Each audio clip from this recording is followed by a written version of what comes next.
Bonjour et bienvenue à l'édition de ce jour. Nous allons nous entretenir sur le thème Sa fidélité n'a pas son pareil.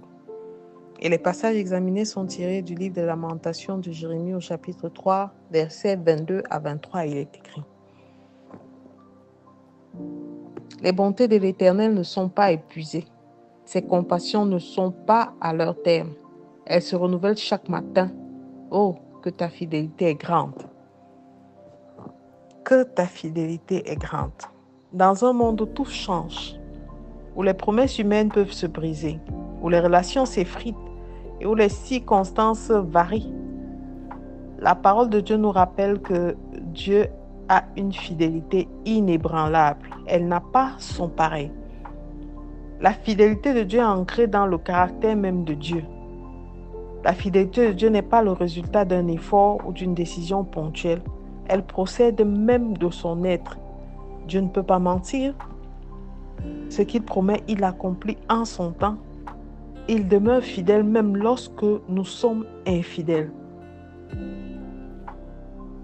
Cette déclaration de Jérémie arrive à un moment où, dans un contexte de ruine, de douleur et de désolation, alors que Jérusalem est détruite, que le peuple est exilé et que tout semble perdu, Jérémie proclame pourtant: Oh, que ta fidélité est grande! Combien de fois nous sommes-nous retrouvés dans le désarroi, dans la déception, de l'attente d'un projet, d'un résultat, d'un contrat et nous ne l'avons pas eu? Combien sommes-nous capables de dire à Dieu à ce moment et de crier à Dieu et d'écrire: Dieu, ta fidélité est sans pareil. La fidélité de Dieu ne dépend pas des circonstances, bien-aimés. Même dans les moments les plus sombres, elle demeure intacte. Les changements de la vie ne changent pas Dieu.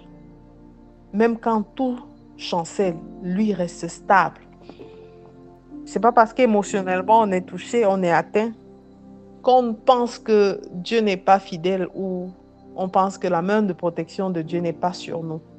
Nous avons des attentes personnelles, nous avons des timings et nous gérons certaines situations de manière émotionnelle, raison pour laquelle nous avons le sentiment que, à un moment donné, le Seigneur s'est éloigné de nous.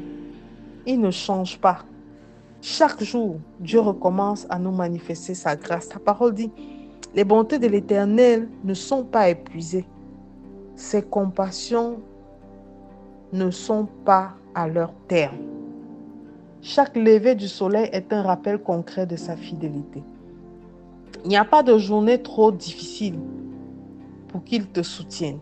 Il n'y a pas de péché trop grand pour qu'il pardonne celui qui revient. Il n'y a pas de situation trop complexe pour qu'il intervienne. Ses bontés se renouvellent chaque jour, chaque matin.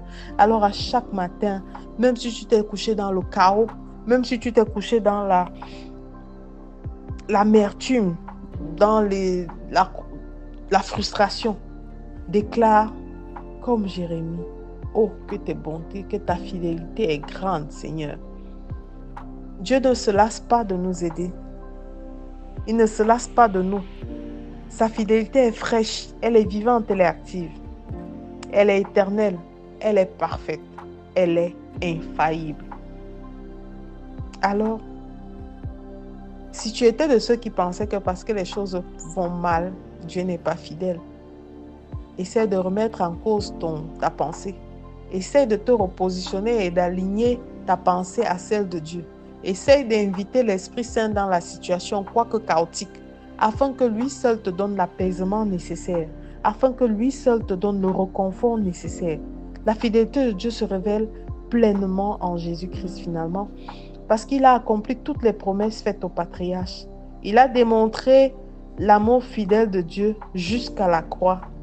Et il est le oui et le amen de toutes les promesses divines. Alors, bien-aimé, tu peux encore faire confiance en Dieu.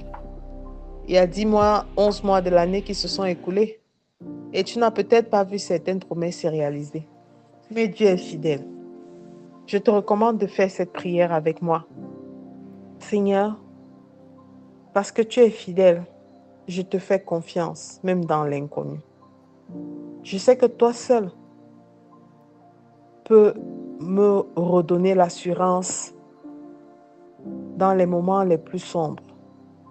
Je sais que toi seul peux affermir ma foi, Seigneur, afin de me donner de ne pas chanceler, malgré le chagrin, malgré la douleur, malgré le désespoir.